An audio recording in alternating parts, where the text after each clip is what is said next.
Comunicación,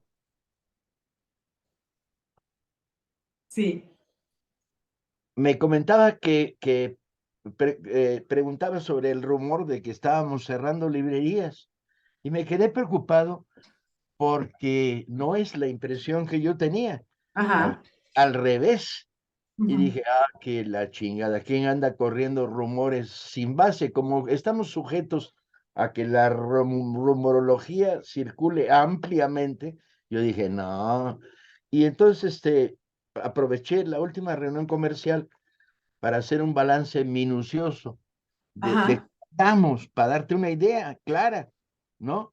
Y hacerlo perfecto, público. Entonces dije, bueno, eso es un tema, pero luego hablamos de lo que te dé la gana. perfecto. No, no, no, está bien. En ese sentido, me parece que hay bastantes rumores en torno a las librerías, en torno a los libros. Por otro lado, también pienso que los libros siguen estando recaros, ¿no? Por supuesto, del Fondo de Cultura Económica. Y entonces hablar un poquitito también de eso, digamos, ¿no? Desde luego. ¿Qué pasa con las librerías? ¿Se unen al Fondo de Cultura Económica? Sí. Ujú. La situación es la siguiente.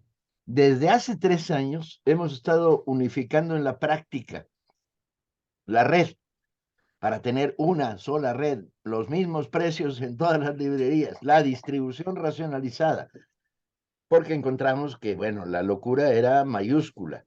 Encontramos cuando empezábamos que teníamos dos librerías en León, una que perdía dinero todas las semanas, ¿sí?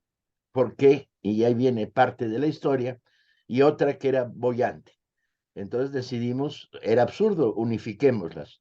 A Claro. no ser que se dé el caso de que en una misma ciudad haya librerías, porque la ciudad es muy grande por las distancias, en general la tendencia es a tener una buena librería. A partir de ahí, todas empezaron a llamarse Fondo Ducal Ujú. y a generar una distribución racional de los libros, para que no tengamos que hacer 5 envíos a Toluca, 4 envíos diferentes al norte de la Ciudad de México. Bueno, cuando empezamos a unificar, empezamos a ver dónde estaban los grandes problemas de librerías, de la red de librerías Fondo Ducal, que por cierto, hoy es la red más grande en toda América Latina, ¿no? Entonces, el primer problema era que la manera como se habían armado librerías en épocas anteriores, bajo administraciones priistas y panistas, era absolutamente irracional. Por ejemplo, se había puesto una librería en un museo de nuevo acceso en Tampico, con los horarios del museo. Por lo tanto, si querías entrar a la librería, tenías que pagar la entrada al museo, pero además estaba en un segundo piso y además el acceso era por una escalera de caracol que estaba derrumbrada. Ajá. No iba nadie a esa librería. Cierto. Entonces teníamos cantidad de librerías que habían sido creadas pues de una manera muy irracional, arbitraria. Ah, la pandemia además había profundizado la situación. ¿Por qué? Porque los cierres de las casas de cultura, donde teníamos librería, los cierres de museos, fueron siempre mucho más largos que nuestros cierres de librerías, por normativas municipales, estatales, federales. Y entonces durante la pandemia el golpe fue todavía muchísimo más duro porque tuvimos paralizadas el 90% de la red. Bueno, en la medida en que íbamos saliendo, íbamos tratando de racionalizar. El universo del que estamos hablando es un universo de arriba de 100 librerías en todo el país. Ujú, Y es un universo oscilante. Y ahora te explico por qué. ujú. Porque es la parte interesante de esto. ¿Qué es? Algunas librerías eran absolutamente irracionales. Algunas eran muy raras porque, por ejemplo, el terreno donde estaban era muy valioso y era propiedad de la librería, pero alguien eligió una librería en una zona de clase media alta y no tenía estacionamiento. Entonces era una librería que solo funcionaba bien sábado y domingo cuando iban niños con sus padres, pero durante la semana era una librería muerta. Y en una ciudad como Monterrey, que tiene una vida lectora muy fuerte, teníamos una librería en las periferias de Monterrey que no funcionaba. Entonces, había que cambiarla, llevarla a otro lugar y vender el terreno para refinanciar esta librería. Como esos casos, 40, 50, bueno, entonces empezó un proceso en el cual cerramos librerías. Debemos haber cerrado 8, 9. Cerramos una en León, Guanajuato, cerramos la de Tampico, cerramos, bueno, nos cerraron, porque esa es otra parte de la historia.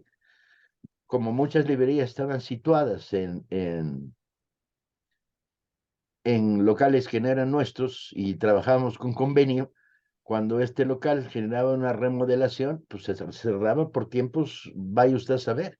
El palacio del museo de no sé dónde, pues cerrado durante 6 meses. Es, por ejemplo, lo que nos pasa en Morelos, donde la librería de Tasco no la cerramos nosotros, nos la cerró el ayuntamiento de Tasco por remodelación del edificio. Le dijimos, dennos una opción. Y dijeron, no tenemos. Bueno, pues entonces esa librería hubo que mudar sus acervos a otra parte. Total, debemos haber cerrado 5 o 6 librerías Ujú. en todo el país. Pero en el mismo lapso creamos nuevas librerías, de tal manera que al día de hoy, la red debe tener 112 librerías activas. Fundamos en este lapso la librería de los Leones, que fue otra historia extraña, que teníamos un librobús cuya maquinaria impedía que se moviera porque estaba destruida ya. Y por lo tanto ese librobús era la caja con la librería, pero el motor ya es irreparable, ni siquiera usando el método que usamos muchas veces de transportar la maquinaria y las piezas de refacción de un librobús que se estaba muriendo a otros, porque nuestros librobuses son viejos, son librobuses de 12, 15 años de edad, De 20 años uso. de Ujú. edad. Bueno, en esos momentos tenemos 6 librobuses activos y tenemos otros 4 en reparaciones y mantenimiento, sobre todo en mantenimiento, pues los librobuses exigen salir de la vida activa de la carretera para volverse mantenimiento permanente. Y eso es un problema con la edad de los librobuses y es irreparable. O sea que rara vez llegamos a los 8 moviéndose simultáneamente. Pero bueno, ahí están 8 librerías móviles que recorren el país y 110 que pueden volverse 112 librerías en México conforme se van abriendo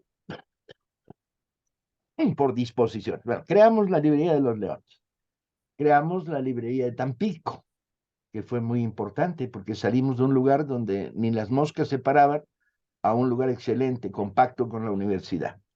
Creamos la librería Elena Poniatowska en Nesa, porque originalmente era una librería que tenía un pacto con un privado y el privado no nos gustaba nada como la estaba manejando, había pérdidas de libros, había situaciones muy, muy, digamos, extrañas y oscuras, de tal manera que rataplan, rompimos la relación con el privado, rehicimos la relación con el ayuntamiento de Nesa y pudimos formar la librería Elena Poniatowska, volverle a dar vida. Por esos caminos le dimos la unificación de las librerías de León, Guanajuato. Fundamos, estamos en proceso, hay 6 librerías que se están mudando de donde estaban. Se está mudando la librería que teníamos en Pachuca, porque estaba dentro de un edificio universitario con mal acceso. Estamos mudando la librería de Mexicali. Estamos, porque la misma situación, estaba dentro de un museo y no servía para nada. Estamos mudando la librería de Mexicali.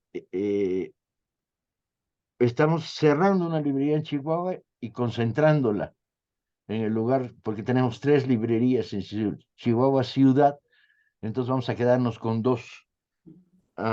Estamos mudando la librería estamos cerrando la librería de la Colonia del Valle porque vendía texto de secundaria abierta y prepa abierta, y en la medida en que descendió la producción de estos textos, era una librería inviable. Estamos viendo dónde la mudamos dentro de pactos con la Secretaría de Educación del DF.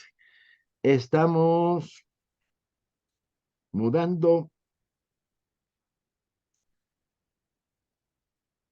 estamos en proceso de buscarle una nueva ubicación a la librería de Mazatlán.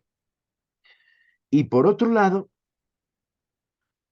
lo cual nos deja en 110 en estos momentos, más 6 librobuses activos. Y por otro lado, estamos en procesos de abrir una nueva librería con el Politécnico en el centro de la Ciudad de México. 2, abrir una nueva librería en Reynosa. 3, abrir 2 nuevas librerías en Iztapalapa, una dentro del nuevo museo, otra posiblemente en las cercanías de la Macroplaza. O sea, tenemos en proyecto esas 3, más una nueva librería en Ciudad Obregón, que era una ciudad importante donde no teníamos librería, estamos en el proceso de abrirla. Y la de Monterrey, la nueva, la que se va a crear por acuerdo con el gobierno municipal en un lugar precioso y en el centro de la ciudad. De tal manera que a lo largo de este año yo espero que abramos otras 6 o 7 librerías en el país, Con lo cual, respecto, sí, con sí, lo respecto a cual nos eso, pondría en 115 o cosas por el estilo. con respecto a eso, una pregunta. ¿Sigue siendo para ti una motivación tener abiertas todas las librerías, como dijiste al iniciar tu gestión al frente del fondo? Mira, la lógica era muy sencilla, que era, ¿cuáles son los criterios de rentabilidad? Si usas criterios mercantiles neoliberales, tendríamos que cerrar otras 10 o 12 librerías, Porque dan pero pérdida. pues dan pérdidas sistemáticas, o sea, no es ni si la animas, si cambias el director, si la mueves un poco, si haces pactos con comunidades. Pero la pregunta es, ¿cerramos una librería en una ciudad que no tiene una buena librería? Somos los únicos. Entonces, ahí tenemos que valorar un costo social y en ese sentido hay que defender esa librería aunque produzca pérdidas. Ok, De tal manera que no vamos a aplicar un criterio estrictamente mercantil en algunas de las librerías que hoy generan pérdidas desde el punto de vista económico, estrictamente hablando. Total, como ves, la tendencia no es a cerrar librerías, sino a abrir librerías. O sea, la red creció un poquito y va a crecer más todavía. perfecto. ¿Qué dirías con respecto al precio de los libros? ¿Ha tenido repercusiones estos precios baratos que otorga el Fondo de Cultura Económica? El otro día me comentaba una persona que compró los libros de Cuauhtémoc Blanco en en una librería que ya se iban a picar, digamos, porque ya estaban, no se habían vendido. Entonces fue a un acto político, lo llevó y todo el mundo se moría por ese libro. Es decir, las personas, claro que existen personas que pueden comprar libros de deportes, libros de música, pero no pueden por el tema del precio. No pueden, no pueden. Esta fue Entonces, la primera gran batalla fue, mm, tenemos que bajar el precio de los libros, el fondo. Y a partir de eso, tenemos que introducir una política que haga ver a otras industrias editoriales mexicanas que el camino de menos lectores y libros más caros es un camino equivocado. El conflicto que acabamos de tener con minería, no con la universidad, con minería, que quede claro, era muy sencillo. Minería te decía, ¿quieres estar en nuestra feria? A tanto el metro cuadrado. Y tú decías, ¿sabes qué? Esto va en contra de la política del fondo. Porque si es así, tenemos que ir para pagar simplemente el costo del stand donde nos vamos a colocar, tenemos que ir con los libros más caros del fondo. Y no podemos ir con colecciones como Vientos del Pueblo, cuyos márgenes de ganancia para nosotros son minúsculos. Entonces ahí por lo que decidimos no ir a minería. Pero hubo campañas y las sigue habiendo muy fuertes. Primero, la primera gran campaña fue sacar miles y miles de breviarios del fondo a 49 pesos. La segunda fue sacar la colección Vientos del Pueblo, entre 20 y 10 pesos, que llevamos millones de libros vendidos de Vientos del Pueblo. La tercera fue bajar los libros en la popular.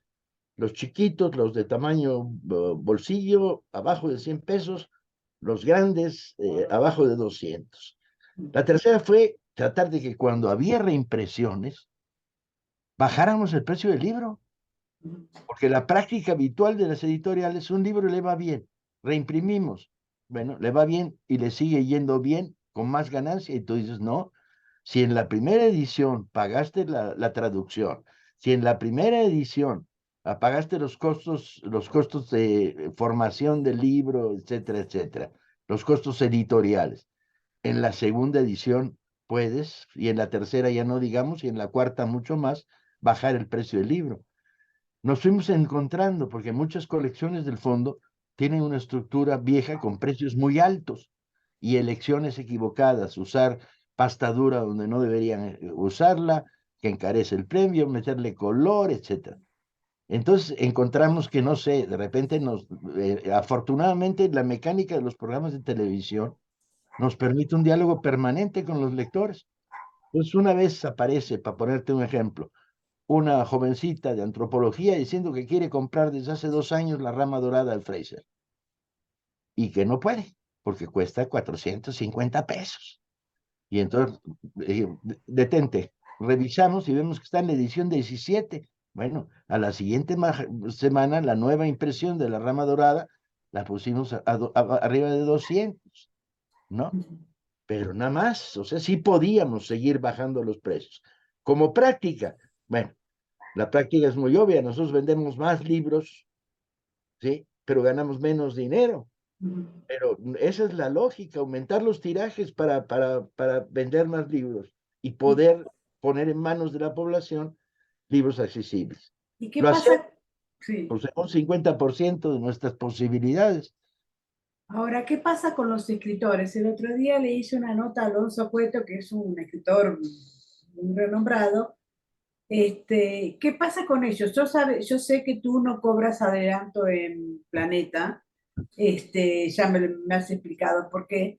Este, ¿Qué pasa con los escritores en el Fondo de Cultura Económica? ¿Cobran o no cobran adelanto?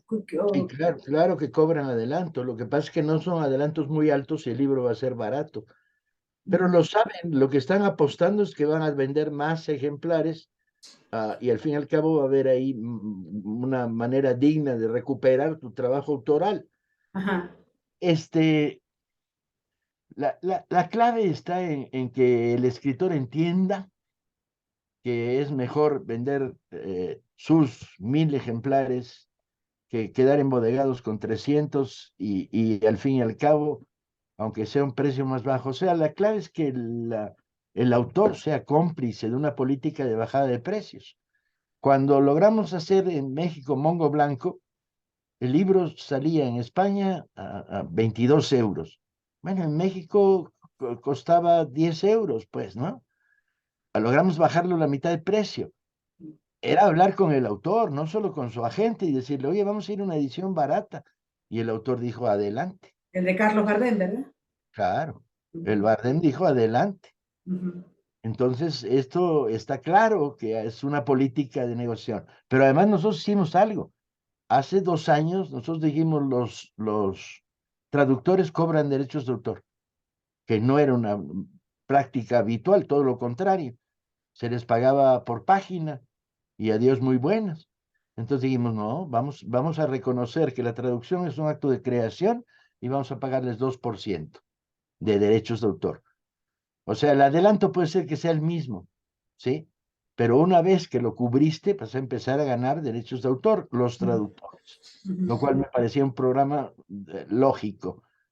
Este, atenta contra nuestra economía, sí. Atenta contra una economía que si viera solo desde el punto de vista mercantil el problema, pues el autor dice, no, yo prefiero 2000 ejemplares a 450 pesos del libro, ¿no?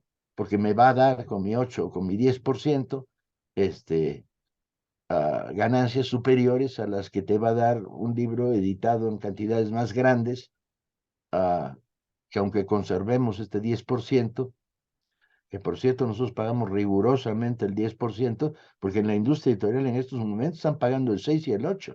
Claro, claro. Ahora, las dos últimas. La primera es que viene en el Fondo de Cultura Económica, qué autores, qué podemos esperar.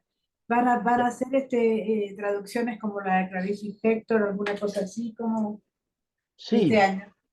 sí, yo creo que la lista de materiales que van a ser producidos en el corto plazo es interesante, ah, porque están produciéndose dos fenómenos diferentes. Uno de ellos es, estamos llegando a pactos con editoriales españolas Ujú, de lo que llamarías la media tabla, ujú. con la cual vamos a coeditar. Ellos distribuyen sus libros en España, pero nosotros hacemos esos libros en ediciones de bolsillo para América Latina. Hemos llegado ya a pactos activos con Trama, con Capitán Swing, con Acantilado, con como 8 editoriales pequeñas españolas. Pequeñas pero maravillosas. Pues la ventaja es que sus Tienen distribuciones unos son. libros increíbles. El único problema es que cuando nos sentamos a negociar con Ajá, cualquiera de estas editoriales, le dices, a ver, compadre, tu libro de historia está llegando cuando lo importas, exportas a México desde España, está llegando a 26 euros, a 500 pesos. No lo compra ni su madre, ¿sí? Entonces, ¿qué te ofrecemos? Te ofrecemos nosotros hacer la parte latinoamericana para poner ese libro a 8 euros, man, claro. ¿sí? Y hemos tenido buena recepción. Tenemos como 12 o 15 contratos con editoriales españolas de estas de la media tabla para poder hacer, no distribuir, porque distribuir no te resuelve el problema, Claro, los exacto. precios, sino hacerlos. Y el otro día recorría una de nuestras librerías y yo decía, no es viable, sin hablar de qué editorial, una editorial española estaba vendiendo un libro de historia que puede tener en México a ese precio 30 lectores, pero puede tener 200 y le bajas el precio y estaba viendo que costaba 550, 600. Y entonces yo dije, no puede ser, hay que hablar con esta editorial y explicarles qué les podemos ofrecer que cambie el precio de los libros. La política de las transnacionales es prefiero pocos lectores que paguen mucho. Ujú. Esa es la política. Y con esa política el precio de los libros en México se ha estado disparando. Sí, sí, muchísimo. Impedimenta, por ejemplo, salen 1.000 pesos los libros. Es una cosa horrorosa, la verdad. Bueno, este año son las elecciones. ¿Cómo ves el tema de las elecciones y teniendo en cuenta qué balance haces del Fondo de Cultura Económico a tu cargo? ¿Crees que después de irte de ahí va a seguir esta política o cómo ves? Mira, yo pienso que vamos a terminar el último día del gobierno de Andrés. Yo voy a estar aquí en el fondo hasta el último día y ese es mi pacto. No me voy a ningún lado, no voy a estar en nada. Y si en algún caso me lanzo a hacer campaña, me la lanzo por libre y en mis horas libres. Ujú, Porque mis derechos ciudadanos, como bien pacté en su día con Andrés, esos no me los quita nadie. ujú, Pero yo en esta lógica creo que vamos a terminar 3 años con un balance muy positivo. ujú. Financiero, de descenso del precio de los libros, de colecciones muy populares, con redes de distribución populares que no existían y con una red inmensa que ya llega a 12.000 clubes de lectura y salas de lectura en todo el país, y con redes de distribución que no existían, a través de los librobuses, las giras. El año pasado estuvimos en 150 ferias del libro, el fondo. En la lógica del el centralismo absoluto que privaba antes, eso era impensable. ¿Qué demonios fuiste a hacer a Matehuala con una feria del libro? ¿Dónde estabas? Y son ferias del libro cuyos márgenes de ganancia para el fondo son muy chiquitos, pero racionalizamos. Dijimos, las ferias del libro las atiende la librería más cercana. Y si hace falta esa semana, pones un letrero que dice, de martes a jueves la librería está cerrada porque estoy en la feria del libro de aquí al lado. Entonces eliminamos los costos que antes había porque el fondo daba a distribución a terceros las ferias del libro. lo cual era un verdadero delirio, porque dabas la ganancia a privados y no podías mantener las políticas de bajar el precio de los libros. La batalla del precio de los libros con la crisis del papel, pero sobre todo con la crisis del cartón para encuadernado, se ha vuelto mortífera, man. Nos hemos visto obligados a producir en China libros infantiles. Muchas gracias, Paco.